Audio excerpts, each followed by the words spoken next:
देश के नागरिकों की सुरक्षा नहीं कर सकती हैं, देश की अस्मिता और अखंडता को नहीं बचा सकती हैं, तो इस देश के गृह मंत्री को तत्काल इस्तीफा दे देना चाहिए।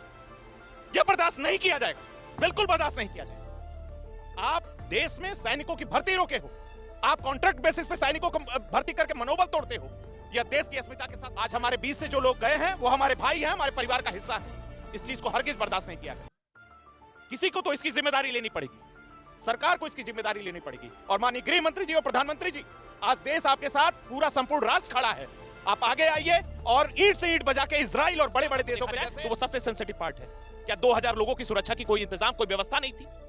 आप इको टूरिज्म को बढ़ावा देते हैं, आप टूरिज्म को बढ़ावा देते हैं, लेकिन अगर वही टूरिस्ट अपने आप को कश्मीर जैसे जगह पे अगर सेफ नहीं महसूस करेगा तो आने वाली पीढ़ियां हम लोगों को कभी माफ नहीं करेंगी। इस देश के राष्ट्र का प्रत्येक व्यक्ति आपको कभी माफ नहीं करेगा। मैं सरकार से कहना चाहूंगा कि सरकार के जिम्मेदार लोग आगे आए, इसकी जिम्मेदारी लें। आज से नहीं, आजादी के बाद से कश्मीर के मुद्दे को लेकर हमको बार बार तंग करते आया। देश की अस्मिता के साथ खिलवाड़ करता रहा, उसके मॉड्यूल बदलते रहे। पहले वो ट्रेनों में ब्लास्ट करते थे, टिफिन में ब्लास्ट करते थे, स्लीपर सेल के माध्यम से काम करते थे। आज वो ह्यूमन टारगेटिंग के लाया है लोगों को। हमने 370 जैसे कानून में संशोधन करके, संविधान में संशोधन करके एक बड़ा बदलाव किया है कश्मीर में। तो सरकार को भी यह सुनिश्चित करना होगा कि देश का प्रत्येक नागरिक जिसकी सुरक्षा की जिम्मेदारी, फुल मेजॉरिटी में 3-3 बार गवर्नमेंट बनाने के बाद लोगों को 370 और तमाम तरह की योजनाओं को लाकर यह आश्वस्त किया कि कश्मीर एक ऐसा स्थान है जहां अब एक आप सुरक्षित वातावरण में अपने आप को घूमने, रहने, वहां व्यवस्थापित होने के लिए जा सकते हैं। लेकिन उदाहरण स्वरूप हमें प्रत्युत्तर में जो मिला है यह हमारे लिए बहुत ही गंभीर। पाक ऑक्युपाइड कश्मीर भारत को चाहिए, किसी भी शर्त पे पाक ऑक्युपाइड कश्मीर भारत को चाहिए। जिन पर हमला हुआ है वो निर्दोष थे, वो निहत्थे थे। और जिस तरह से पहलगाम में ये हत्या हुई है आतंकवादियों के द्वारा, जिस तरह से उनका राज्य साहब नहीं पूछा गया, उनका जाति नहीं पूछा गया, उनसे भाषा नहीं पूछा गया, उनसे सीधे धर्म पूछा गया, और वो जब हिंदू थे तो उन्हें गोली मार दी गई।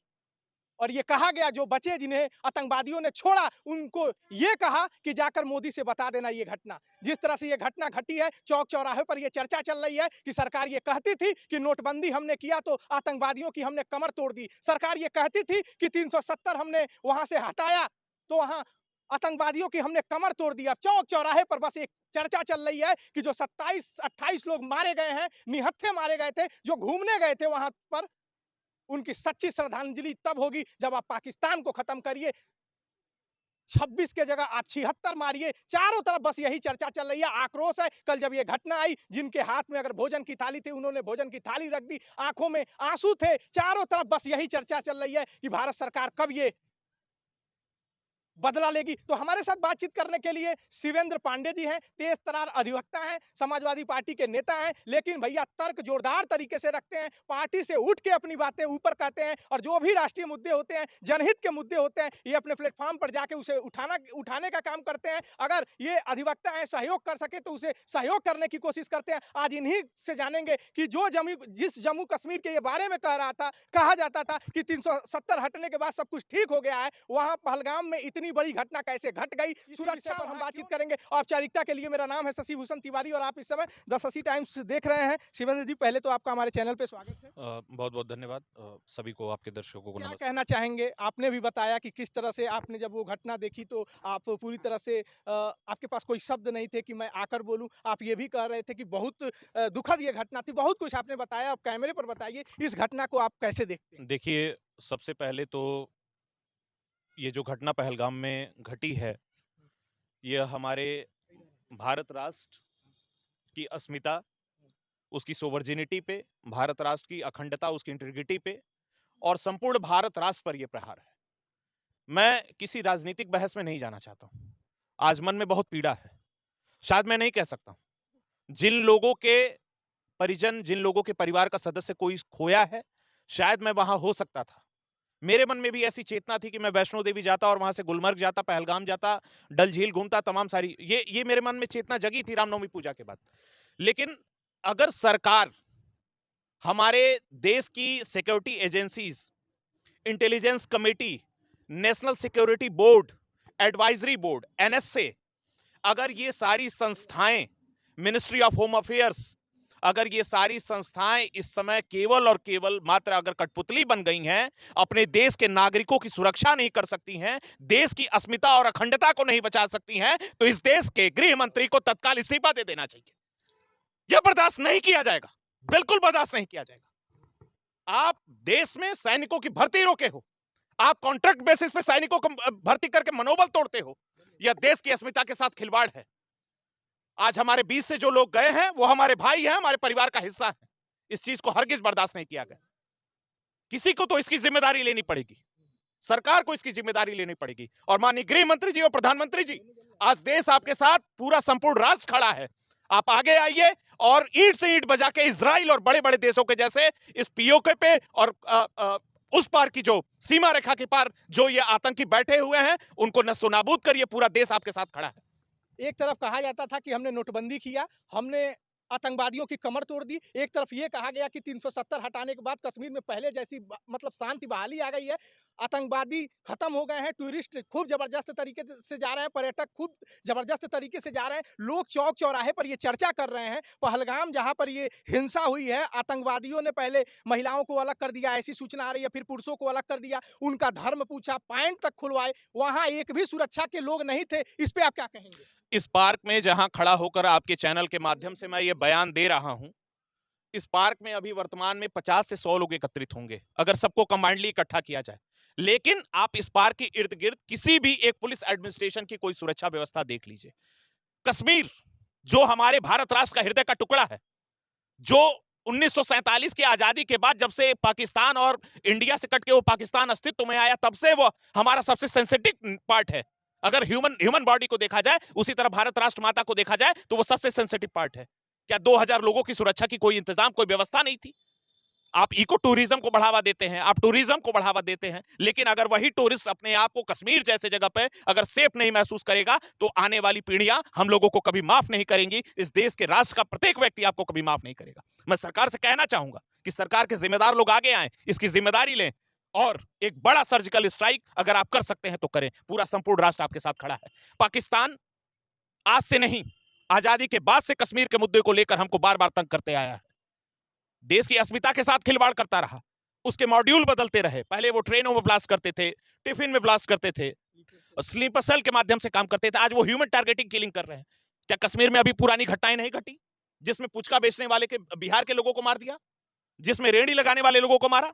जो लोग यहां से माइग्रेट करके कश्मीर में इस बात को जानना चाहते हैं कि ठीक है यहां रोजगार का वातावरण है, यहां रहने का वातावरण है, सरकार ने यह विश्वास दिलाया है लोगों को कि हमने 370 जैसे कानून में संशोधन करके, संविधान में संशोधन करके एक बड़ा बदलाव किया है कश्मीर में। तो सरकार को भी यह सुनिश्चित करना होगा कि देश का प्रत्येक नागरिक जिसकी सुरक्षा की जिम्मेदारी इस सरकार की है, सरकार को आगे आकर उसको सुरक्षित करना होगा। साहब मैं आपसे बता दूं, जिन नेता की अगर सुरक्षा में चूक हो जाए तो नेताजी एकदम आग बबूला हो जाते हैं। नेताजी 6-6 लेयर में चलते हैं, एसजी लगा दिया जाए, एसपीजी लगा दिया जाए, पता नहीं कौन कौन सी सुरक्षा, हम तो भूल जा रहे हैं कौन कौन सी सुरक्षा है। काफिला जाता है तो जनता को किनारे कर दिया जाता है, एलआईयू जाती है, तमाम तरीके से पहले चेक किया जाता है, फिर नेताजी जाते हैं। लेकिन पहलगाम में जहां पर यह हिंसा हुई, कितना उन आतंकवादियों के पास समय रहा होगा कि ऐसा सुनने में आ रहा है कि पहले पुरुषों को अलग कर दिया गया, महिलाओं को अलग कर दिया गया, फिर धर्म पूछा गया, जब वो हिंदू थे तो गोली मारी गई, पैंट तक उनकी खुलवा दिया गया और महिलाओं से ये कहा गया कि जाकर मोदी से हिंदुस्तान में जाकर बता देना मोदी केवल भारतीय जनता पार्टी के नेता नहीं है, अगर वो पीएम है तो 140 करोड़ जनता के वो पीएम है। तो वो 140 करोड़ जनता को उसने कहा कि जाकर बता देना। इस घटना को कैसे देखते हैं, मैं एक बार फिर पूछूंगा आपसे। कश्मीर भारत गणराज्य का एक अभिन्न अंग था, है और आने वाले समय में भी रहेगा, इसमें कोई दो राय नहीं है। कश्मीर ऐसा स्थान है जिसको हम अन्य देशों से अगर तुलना करते हैं तो स्विट्जरलैंड और तमाम प्राकृतिक उपाधि देते हैं। कश्मीर में भारत राज्य से, भारत देश से यहाँ के जो विभिन्न राज्य हैं, चाहे वो नॉर्थ ईस्ट के राज्य हो, कर्नाटका हो, तमिलनाडु हो, चेन्नई हो, महाराष्ट्र, गुजरात, उड़ीसा, आप सभी राज्यों को ले लीजिए, उत्तर प्रदेश हो, बिहार हो, हर प्रदेश से सैलानी घूमने जाते हैं। इस देश में 2014 के पूर्व भी आतंकवाद का मुद्दा था, वर्तमान में भी आतंकवाद का मुद्दा है और आतंकवाद का क्रॉस बॉर्डर टेररिज्म एक संवेदनशील मुद्दा है जिस पर प्रत्येक सरकारें अपने अपने समय में एक ठोस योजना बनाती रही।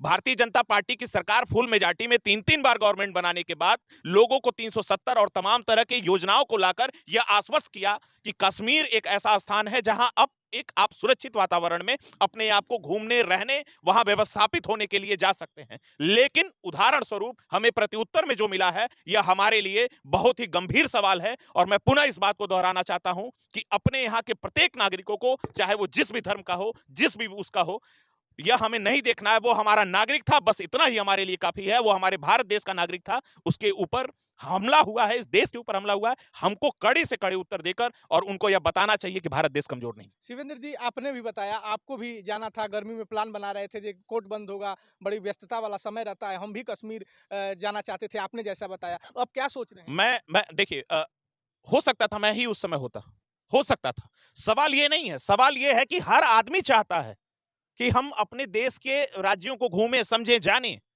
मणिपुर, बंगाल आप यहाँ उठा के देख लीजिए। आखिर ये कभी माओइस्ट के रूप में, कभी इंसर्जेंट के रूप में, कभी टेररिज्म के रूप में अगर ये घटनाएं घटित होती हैं, तो कहीं ना कहीं सरकार के ऊपर सवालिया निशान खड़ा करती हैं।